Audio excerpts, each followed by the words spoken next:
자, 제가 영광스럽게도 오늘 이 4차 산업혁명과 소프트웨어 안전이라는 주제로 여러분들한테 간단히 말씀을 드리도록 하겠습니다. 우선 이게 사실 이제 지난 봄에도 정책 이 회의가 있어서 그때도 제가 비슷한 말씀을 드렸는데, 지난 1월에 우리 이제 대통령께서 신년사에서 제가 얘기를 듣다가 깜짝 놀랐어요. 그랬더니 안전이라는 얘기를 굉장히 신년사에서 여러 번 얘기를 하셔가지고 제가 지난 주말에 다시 씌워봤습니다. 도대체 몇 번이나 안전이란 얘기를 하셨나 했더니 안전이란 단어가 물경 6번이나 나왔습니다. 이제 굉장히 다양한 토픽을 얘기를 하셨는데, 그래서 우리나라도 이제 선진국으로 가는 길목에 있구나. 안전이라는 것이 그만큼 중요한 화두가 됐고, 그래서 아마 뒤에 다시 계속 얘기가 나오겠지만 저희의 안전은 사실은 소프트웨어에 의해서 좌지우지 된다고 해도 과언이 아닌 것 같습니다. 그래서 오늘 그런 얘기로 여러분들하고 잠깐 얘기를 나누도록 하겠습니다. 우선 세이프티란, 안전이라는 게 도대체 뭐냐? 이제 인터넷에 많은 내용들이 있지만 제가 찾아본 내용에 의하면 여기 있는 것처럼 나쁜 일이 일어나지 않을 것, 뭔지 모르지만 하여간 나쁜 일이 일어나지 않는 것을 안전이라고 얘기하기도 하고요. 또 우리가 세이프웨어라는 책을 통해서 굉장히 우리 세이프티 크리티컬 시스템의 안전에 대해서 많은 좋은 연구 또 교육 또 해주시는 이 레베슨 교수의 말에 의하면 이 사고와 손실로부터의 어떤 프리덤, 해방이라고 얘기를 하고 있습니다. 그래서 결국은 이게 이제 공학적인 측면에서 보면은 주어진 시간과 돈과 자원 안에서 내가 어떻게 하면 시스템을 안전하게 함으로써 사람의 생명을 보호하고 또 어떤 재정적인 손실을 우리가 예방할 수 있는가라는 게 아마 세이프웨어라는 책에서 얘기하고 있는 것 같고요. 또 스토리라는 이분은 이제 이 컨설팅을 하시는 분인 걸로 알고 있는데요. 그분도 자기 책에서 시스템은 사람의 생명과 환경을 위험에 빠뜨리지 않아야 한다라는 의미로 안전을, 굉장히 큰 의미의 안전을 얘기하고 있었습니다.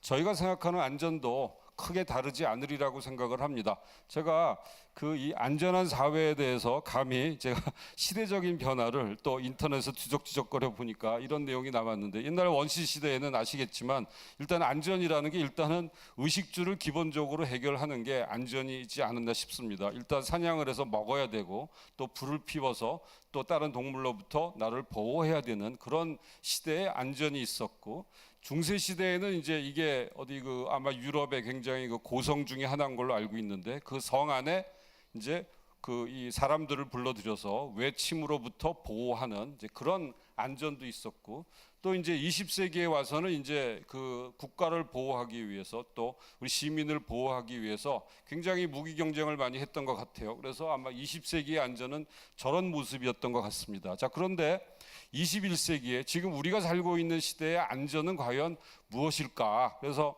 이제 제가 찾은 거는 신문에 보면 한 서너 달 전에 신문에 나왔던 다 내용들입니다. 그래서 보시면 광주, 전라도 광주에 CCTV로 시민 안전에 책임을 지겠다. 연합뉴스 자료였고, 제가 그냥 앞에 타이틀만 쫙 뽑았습니다. 그 다음에 파주 시민안전위의 CCTV, 그 다음에 대구 또 마찬가지로 CCTV 통합관제센터.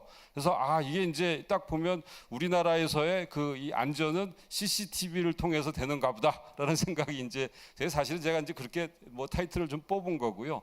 근데 중국에서의 보면 최근에 어디 또 신문 기사에서 보시면 AI 얼굴 인식 기술을 이용해서 2016년부터 한 지난 2년 반 동안에 4천여 명의 범죄자를 색출해냈다라는 이제 그런 기사가 있었습니다. 그리고 아시겠지만 여기 있는 중국에 있는 이제 제가 대표적인 5개 기업들을 뽑았는데, 이 중에 탑 3개가 전 세계 벤처 기업들, AI 관련 벤처 기업 중에 시가총액이 가장, 그러니까 비즈니스를 굉장히 잘하는 거죠. 굉장히 젊은 칭화대 이런 나와 있는 아주 젊은 컴퓨터 공학도가 만든 30대 초반 중반의 이런 이 대표들이 전 세계적으로 유명한 기업들을 만들어내고 있는데, 사실은 이게 이제 제가 이 자료를 여러분들하고 공유하려는 가장 큰 이유는 시사점이 똑같은 안전인데 뭐가 문제냐라고 하는데, 저는 이제 조금 다른 관점에서 보면 CCTV가 안전이 아니라 사실은 핵심은 소프트웨어 기술이 안전이라는 것입니다. 물론 중국에서도 제가 그 이 AI 얼굴 인식 기술을 하기 위해서는 당연히 2천만 대 이상의 CCTV가 전국은 아니겠지만 주로 큰 도시겠죠. 카바를 하면서 사실은 이제 그 이 안전을 도모하는 거고, 물론 중국은 이 이제 개인의 정보에 대한 프라이버시가 아마 우리만큼 그렇게 선진화돼 있지는 않은 것 같습니다. 그러다가 보니까 여러 가지 프리덤이 있기 때문에 가능한 일이긴 했지만, 사실은 안전은 CCTV를 위해서 얻어지는 게 아니라 소프트웨어 기술을 위해서 얻어진다는 건데, 우리는 그거를 앞서 우리 저 한 분이 말씀해 주셨던 것 같은데, 좀 이 소프트웨어 중요성을 간과하고 있는 것이 아닌가 싶어서 이제 제가 그 안전이 중요하다는 얘기를 하면서 여러분들하고 얘기를 공유를 했고요. 자, 이제 4차 산업혁명에 뭐 다 제가 뭐 굳이 따로 설명을 안 드려도 아시겠지만 1차, 2차, 3차, 지금 이제 4차 산업혁명이라고 얘기를 하는데, 이 4차 산업혁명의 가장 핵심되는 얘기들을 보통 우리가 지능, 정보, 기술이라고 얘기를 하고요. 지능에 보면 AI 소프트웨어.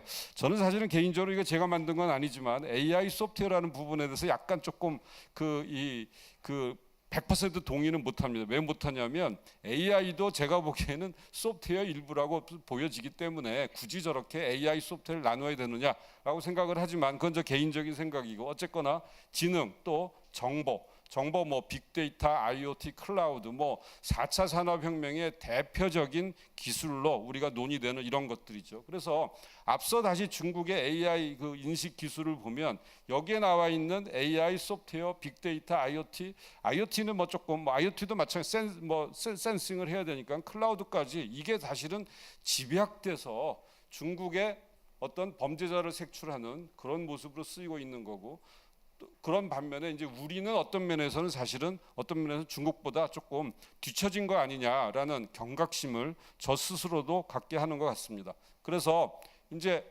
4차 산업혁명에 이 소프트웨어가 얼마나 큰 역할을 하는지는 말씀을 드렸는데, 4차 산업혁명에 대해서 보시면 뭐 나라별로 굉장히 다양한 이름으로 4차 산업혁명을 논의를 하더라고요. 디지털라이제이션, 또 인더스트리 4.0, 제가 또 어디 가면 디지털 이볼루션, 또 한편으로는 디스럽션 이란 얘기를 하는데, 디스럽션은 뭐냐면 이게 이제 기존에 있는 산업을 완전히 이제 혁명이 일어나는 거죠. 완전히 이제 기존에 있는 산업은 다 망하고 새로운 산업들이 이제 과거의 산업을 대체할 것이다. 그래서 사실은 이제 이런 것들을 가장 걱정하는 나라가 어디냐면 아마 독일 같은 나라가 굉장히 불안해하고 있는 것 같습니다. 독일은 자기네 그 제조 베이스가 뭐 전 세계적으로 탑이라는 제조 기술을 가지고 있는데, 그 지난 몇 년 동안 10여 년 동안 혁신적인 기업이 독일에서는 나타나지가 않았다라는 걸 굉장히 걱정하고 있더라고요. 그래서 이 디지털 이 시대에 디지털 디스럽션이 되는 거 아니냐 굉장히 우려를 하고 있었는데, 뭐 저희도 뭐 어떤 면에서는 사실은 탄탄한 제조 기반을 가지고 있기 때문에 이런 부분에 대해서 저희도 사실은 고민을 좀 해야 되는 거 아닌가 싶고요. 그래서 결국은 디지털라이제이션의 핵심은 저는 감히 소프트웨어라고 여러분들하고 공유를 하고 싶습니다. 소프트웨어만 갖고 되는 건 물론 아닐 수 있지만 소프트웨어가 돼야 되고요. 그래서 소프트웨어 역량 확보를 통한 기존 산업의 경쟁력 개선, 또 세이프티를 통한 상품 서비스의 차별화가 가능할 것이다 라고 저는 보고요. 그런 측면에서 4차 산업혁명과 소프트웨어 또는 소프트웨어 안전과 굉장히 밀접한 관계를 가지고 있다고 생각을 합니다. 뭐 뒤에 다시 잠깐 다 다른 분들이 언급을 해주셨지만, 이 소프트웨어 안전 포럼을 통해서 저희가 이런 부분에 그 산업적으로도 발전을 이루고 또 국가적으로도 더 안전한 사회를 이루는데 아마 그 포럼이 크게 일조를 해주실 거를 생각을 하고 있습니다. 요거는 이제 아마 정책연구소에서 아마 지난 봄에 나왔던 자료가 신문에 나온 걸 제가 그대로 인용을 했는데요. 이게 보면 우리 이제 소프트웨어 역량이 중요한데 우리의 지금 현실은 어떤가를 이제 아주 극단적인 모습을 보여주는 건데, 여기 보시면 이 5년 이내 폐업을 한 데가 반 이상이 넘고요. 소프트웨어 기업이. 또 창업 이후 10년 이상 버티는 기업이 불과 15%. 그러니까 뭐 7개 중에 하나밖에 안 되는 거죠. 20년 이상은 불과 0.3%. 여기 혹시 계신 분들 중에 우리 회사 20년 이상 됐는데 하는 소프트웨어업에 계신 분 계신가요? 아무도 없으시네. 그러니까 이게 0.3이 되려면 1000개가 있으면 그 중에 3개 정도가 나올 수 있으니까 이거 사실은 굉장히 쉽지 않은 확률입니다. 이게 도대체 뭐가 잘못된 거 아니냐, 이게 왜 이러냐, 뭐 여러 가지 이유가 있지만 이 얘기를 여기서 다 할 수는 없고요. 이제 아마 큰 이유 중에 하나가 아마 소프트웨어를 제값을 받지 못하는 거 아니냐, 제값을 쳐주지도 않고 받지도 못하고, 이게 이제 현실적으로 가장 큰 문제가 아닌가 싶고요. 자, 그래서 그럼 왜 제값을 못 받았느냐? 뭐 이거 가지고 하루 종일 얘기해도 끝이 없을 것 같고요. 아마 저보다 저 뒤에 계시는 실제 현업을 하시는 분들한테는 훨씬 더 아마 그 굉장히 많은 하실 얘기들이 있으실 것 같은데, 제가 보기에는 우선 크게 제조산업과 소프트웨어 산업의 차이를 인식을 잘 못했다라는 것 하나, 또 우리의 그 소프트웨어 생태계, 또 이 생태계를 그 이 잘 건강하게 이끌어갈 수 있는 법 제도가 문제가 아닌가 싶고요. 또 한편으로는 저는 사실은 우리끼리는 자업자득이라도 얘기를 합니다. 남이 만든 소프트웨어 값을 내가 스스로 인정해주지 않으면서 내가 만든 소프트웨어를 내가 값을 인정받으려고 한다. 우리 주변에 보면 많이 있습니다. 저도 마찬가지. 그러니까 사실은 이게 우리 스스로가 서로 노력을 해서 건강한 생태계를 만들 수 있도록 노력하지 않으면 저는 이 역량은 계속 빈곤의 악순환을 할 수밖에 없는 거고, 우리 역량은 발전을 못하는 거죠. 그래서 결국은 연속되는 시행착오, 전문 인력 부족, 소프트웨어 기본 역량이 부족할 수밖에 없는 이 빈곤의 악순환이 계속되고요.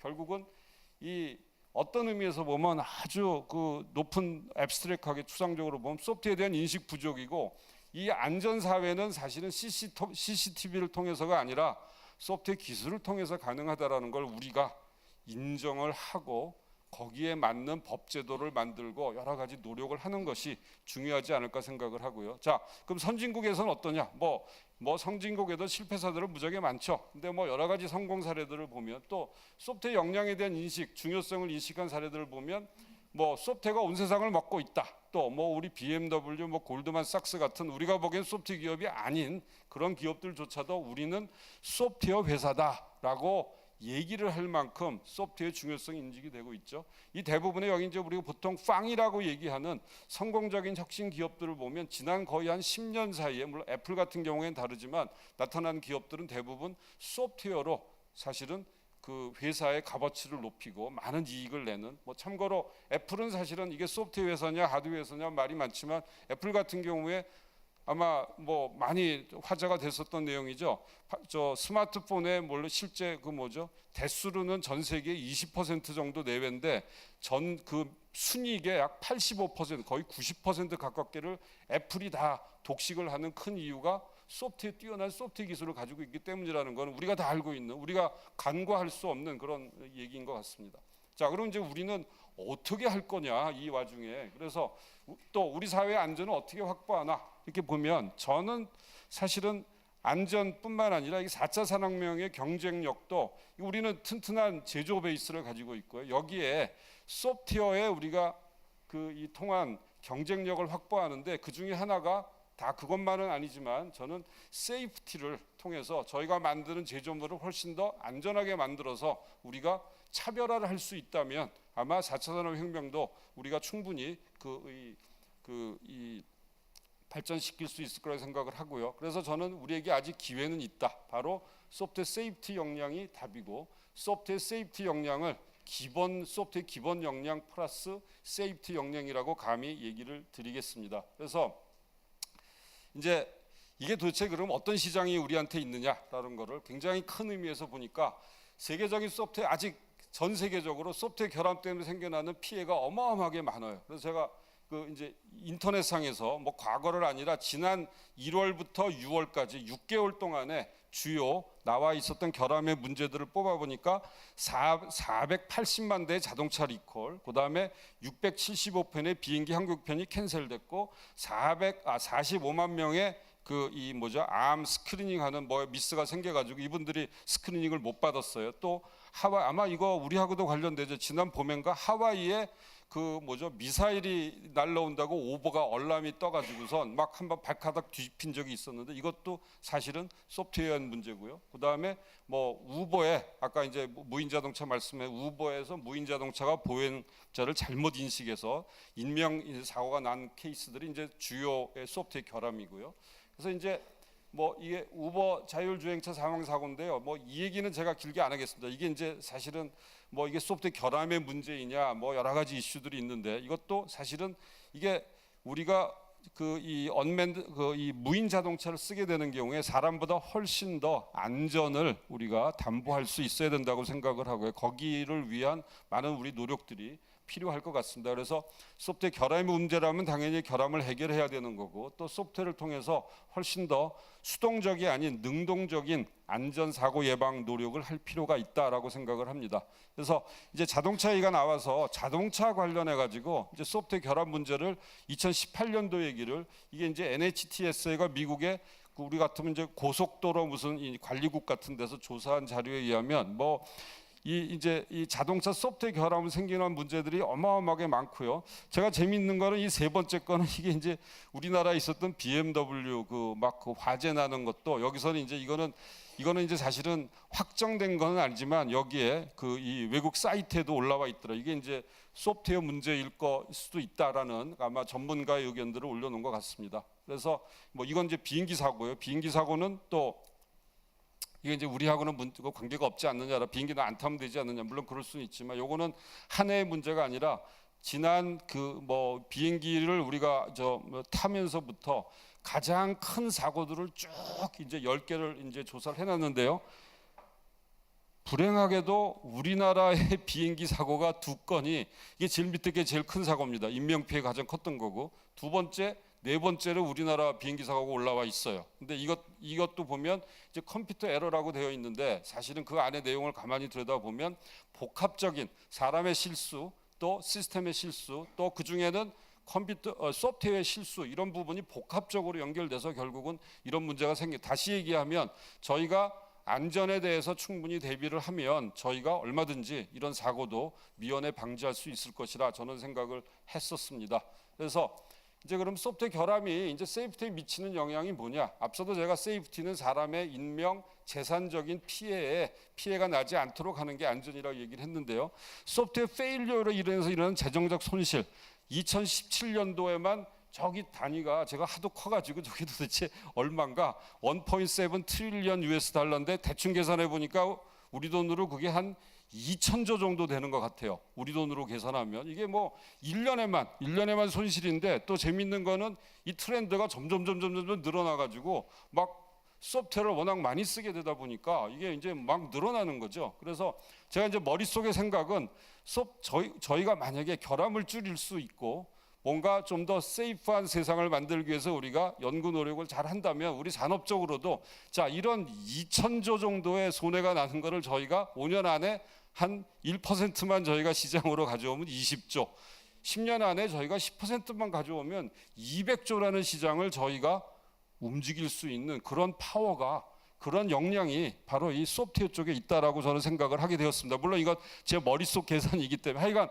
어마어마하게 큰 시장이 있고요. 또 사람의 영향을 미치는 것도 보니까 아마 저희가 이게 74억 정도 인구 중에 딱 절반을 그러니까 이 소프트웨어 결함이 사람에 미치는 영향을 쭉 카운트를 했더니 약 50% 정도의 전 인류가 소프트웨어 페일리어에 의해서 어떤 형태로든가 물론 다 뭐 이제 크게 인명에 엄청난 큰 손실이 있었던 건 아니지만 많은 사람들의 영향을 미치는 거죠. 결국은 소프트웨어 페일리어에 의해서 우리의 생활 우리의 인명, 우리의 재산이 엄청나게 많은 영향을 끼치는 거죠. 그래서 저희가 이런 쪽으로도 저희가 생각을 잘하면 4차 산업혁명 안에서 저희가 제조물의 안전성을 높인다면 큰 시장이 분명히 있을 것 같고요. 그래서 제가 이제 이 자리에서 제가 키워드를 한번 만들어봤습니다. 우리의 기회.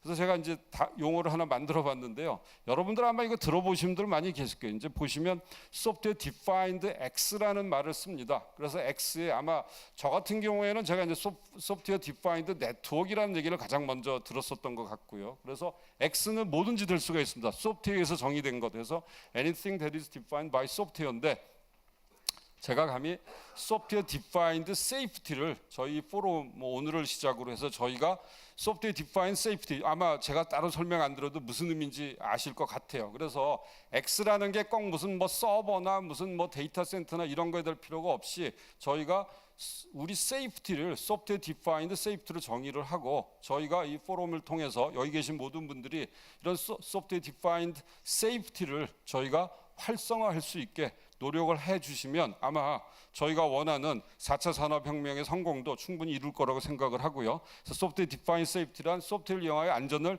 도모하는 것. 그래서 크게 한번 제가 정의를 해봤습니다. 그래서 이 보시면 디파인드 세이프티에 이제 이 그러니까 디텍티브 세이프티하고 프레딕티브 세이프티 이제 두 가지를 저희가 한번 제가 나눠봤는데 하나는 사고 발생 시에 원인을 규명하고 그 해결책을 찾아서 재발 방지 노력을 하는 거고요. 기존 시스템에 대한 안전 진단부터 시작해서 또 소프트웨어 어떤 실패에 강건한 저희가 시스템을 만들려는 노력 이런 것들이 필요하고요. 그다음에 이제 프레딕티브 세이프티너스는 아마 이게 이제 사고를 미연에 방지할 수 있도록 시스템 개발의 안전을 확보하는 아마 펑셔널 세이프티라는 조금 능동적인 이 세이프티하고 관련이 될 것 같습니다. 그래서 이런 소프트웨어 디파인드 세이프티의 구현을 위한 소프트웨어 역량을 우리가 강화를 해야 되겠다. 이거를 통해서 차별화 가시화를 통한 산업의 경쟁력을 확보하고 또 이걸 통해서 저희 사회 안전의 이 구축을 저희가 앞당길 수 있겠다라고 생각을 했습니다. 자, 그래서 소프트웨어 역량과 산업 경쟁력은 결국은 과거 이제 조금 내용을 보시면 이제 기본적인 소프트웨어 역량이 뭐냐? 아주 쉽게 이야기하면 남보다 내가 더 빠르게, 더 좋게, 더 싸게 소프트웨어를 만들 수 있으면 이게 이제 경쟁력이라고 생각을 하는데 4차 산업혁명에서 요구된 소프트웨어 역량은 이것뿐만 아니라 이런 기본적인 역량은 당연히 있어야 되는 거고 이게 없이는 못하는 거죠. 아마 여기에 이게 공교롭게도 다 S자로 시작을 하는데 세이프티 또는 안전해야 되고 또 지속 가능한 이 세 가지 용어가 저희가 아마 고민을 해야 될 것 같고 물론 저희가 이 세이프티를 저희가 잘 하다가 보면 나머지 두 개도 자연스럽게 이렇게 저희가 영향을 미칠 수 있으리라고 생각을 하고요. 그래서 기본적인 역량 플러스 저희도 세이프티를 좀 크게 만들었는데 이런 의미에서 소프트웨어 디파인드 세이프티라는 거를 좀 생각을 해주시면 어떨까 싶습니다. 그래서 기존 산업의 차별화 가치화 측면에서 소프트웨어 세이프티 역할이 그 어느 때보다도 중요해지고 있다고 생각을 하고요. 그래서 이거는 다 아시는 이제 여러분 다 전문가들 분들이시니까 기능 안전에 보면은 이제 능동적인 접근, 기능 안전을 펑셔널 세이프티를 위해서 저희가 표준을 사용해야 되고 아마 이제 전 세계에서 보면 선진국일수록 이런 표준에 의한 안전을 확보하기 노력을 많이 하고 아마 저희 나라의 많은 제조물들을 생산하고 부품들을 수출할 때 저런 인증을 받지 않으면 이제 수출을 못하는 이렇게 돼 있죠. 그래서 저희가 국제 표준 준수를 통한 기능 안전을 확보를 해야 되고 나아가서 아마 국제 표준화 활동도 저희가 많이 해서 저희가 만든 표준이 전 세계에 그 표준이 될 수 있게 하는 그런 노력을 저희가 해야 될 거라고 생각을 합니다. 그래서 다시 이제 이 소프트웨어에 대해서 보면 소프트웨어 역량에 대한 과거의 소프트웨어는 아무나 개발하는 것도 소프트웨어는 대부분 그 당시 공짜라고 생각을 많이 했었습니다. 근데 현재의 소프트웨어는 비용 요소, 비용 절감의 목표의 대상이고 시스템의 일부라고 생각을 하는데 미래의 4차 산업혁명 시대 소프트웨어는 부가가치를 창출하는 뭔가 그 밸류를 애드할 수 있는 주요한 수단이고 아마 소프트웨어 세이프티가 저는 경쟁력을 강화할 수 있는 요소가 될 거라고 생각을 하고 있습니다. 또 안전한 대한민국은 사실은 소프트웨어 세이프티로부터 기능 안전을 통해서 당연히 우리가 사용하는 이 제조물의 어떤 안전을 도모해야 될 거고요. 그래서 결국은 소프트웨어 세이프티의 역량 확보는 안전한 시스템 구축을 위한 기본 요구사항이며 이는 곧 안전한 대한민국 구축을 위한 필요 조건이다라고 생각을 하였습니다. 자, 그래서 여기 이제 자동차, 철도, 비행기 이런 제조물의 안전 제가 예를 들었고 이제 수동적인 안전, 능동적인 안전. 그래서 에어백 같은 경우는 이제 어떤 의미에서 보면 수동적인 안전인 반면에 이제 저기 있는 FCA 같은 이 Forward Collision Avoidance Assistance 아마 자동차에 쓰이는 이런 부분들을 우리가 만드는 것은 능동적인 안전에 포함이 되는 것 같고요. 이런 포괄적인 안전 확보를 위한 기본 그 이 표준들이 있고 저희도 저런 표준화 활동 또 저희가 필요하면 저희 나름대로 표준을 만들어서 저희가 그 경쟁력을 높일 수 있었으면 좋겠고요. 사회 안전은 또 마찬가지로 수동적인 능동적인 안전이 있는데 앞서 제가 잠깐 말씀드렸던 CCTV 같은 하드웨어는 사실은 어떻게 보면 이거는 이제 그 이 안전에 필요하긴 하지만 이거 자체를 통해서 저희가 바로 안전을 확보하는 건 이건 수동적인 안전이고 아마 저희가 지금 하고 있는 거는 어떤 의미에서는 CCTV 기반의 안전센터를 활용하는 거는 수동적인 안전이라면 앞으로는 나아가서 중국과 같이 우리가 얼굴 인식 기술 같은 이런 그 4차 산업혁명 시대에 꼭 필요한 지능, 정보, 소프트웨어 기술들을 이용해서 저희가 능동적인 안전을 해야 될 것 같고요. 앞서도 우리 저 위원님께서도 저 앞에 계신 위원님께서 이제 중국 말씀을 해주셨는데 저도 최근에 우연한 기회에 이제 중국을 여러 번 드나들게 됐어요. 그런데 제가 갈 때마다 깜짝깜짝 놀라는 게 이거 큰일 났다. 이거 우리가 그냥 가만히 앉아 있다가는 속수무책으로 아마 벌써 어떤 면에서는 중국이 저희 전혀 경쟁 배워야 될 거라고 생각도 하고 있지 않지 않을까 싶습니다. 물론 이제 중국이 워낙 큰 나라라서 굉장히 하이엔드부터 또 이 로우엔드까지 쭉 다양한 마켓이 있는 건 사실인데 그런데 저는 갈 때마다 보면은 그냥 이제 어떤 의미에서 보면 이제 충격이라고 그럴까요? 이 큰일 났다. 이거 어떡하지? 그리고 저희가 그렇다고 중국을 배싱하자는 그런 얘기는 절대로 아니고 저희가 적극적으로 뭔가 나서지 않으면 중국이 생각하고 있지 못하는 것, 뭔가 중국하고 차별화할 수 있는 뭔가를 우리가 만들어가지 않으면 그 중국에 나와 있는 어떤 지사장분들 얘기하시고 교수님 이제 중국에 팔아먹을 물건 하나도 없습니다라고 그냥 일성이 그런 식으로 얘기를 하시는 분들이 너무 많이 봤습니다. 그래서 저희가 선의의 경쟁을 통해서 저희가 중국보다 차별화할 수 있는 뭔가를 만들어야 되는 거고 그런 측면에서 봤을 때 저희가 안전이라는 키워드가 저희가 모든 산업 분야에서 저희가 한번 심각하게 생각해야 할 거고 그 안전이 바로 제가 말씀드렸던 소프트웨어 디파인드 세이프티라고 하듯이 대부분의 그 안전이 소프트웨어에 의해서 좌지우지합니다. 첫 번째는 결함이 적은 소프트웨어를 만드는 것, 그 다음에는 능동적인 안전을 통해서 제가 안전한 제조물 서비스를 할 수 있는 그 역량을 갖추는 것이라고 생각을 하였습니다. 자, 결론인데요. 소프트웨어 안전 없이 우리 사회 안전 없다. 여러분 저도 아침에 와서 들으니까 너무나 다 의원님들 얘기하시고 또 우리 차관님 다 얘기해 주시는데 보면 모르시는 게 다 아시더라고요. 근데 저는 이제 궁금한 이게 왜 안 되지 근데? 라는 생각을 하게 됐는데요. 사실은 자 이제 앞으로 아마 그 포럼에서 아마 여기 계신 여러분들이 다 힘을 모아서 저는 아마 당연히 우리 사회의 안전도 이룩하고 4차 산업혁명의 우리 이 산업의 경쟁력도 확보를 할 수 있을 거라 생각을 하고요. 그래서 아주 큰 레벨에서 어떤 것들이 필요할까? 당연히 법제도의 개선 필요하고 그 다음에 또 이제 이 소프트웨어는 가장 중요한 게 어쩔 수 없이 인력입니다. 인력 양성을 저희가 무시할 수 없는 것 같아요. 인력 양성은 근데 금방 하루아침에 무슨 공장에 생산 라인 깔듯이 되는 게 아니기 때문에 많이 신경을 써야 될 것 같고요. 당연히 저희가 연구 개발도 해야 되는 거고 어쩔 수 소프트웨어는 R&D가 없이 우리가 다음 단계로 나갈 수가 없는 거죠. 그 다음에 이제 또 이 표준화도 무시할 수가 없는 것 같습니다. 여기 계신 모든 분들이 다 우리 같이 협력하여 이런 이 4차 산업 시대에 걸맞는 소프트웨어 안전 확보 전략에 같이 동참을 하여 주셨으면 좋겠습니다. 그래서 이제 소프트웨어 안전 포럼을 통해서 소프트웨어 디파인드 세이프티라는 제가 이제 용어를 한번 만들어 봤는데 X 대신에 세이프티를 넣은 거를 구축의 토대를 마련해서 안전한 대한민국을 우리가 만들고 또 4차 산업혁명 시대의 산업의 경쟁력 제고가 되었으면 좋겠습니다. 이상 마치도록 하겠습니다.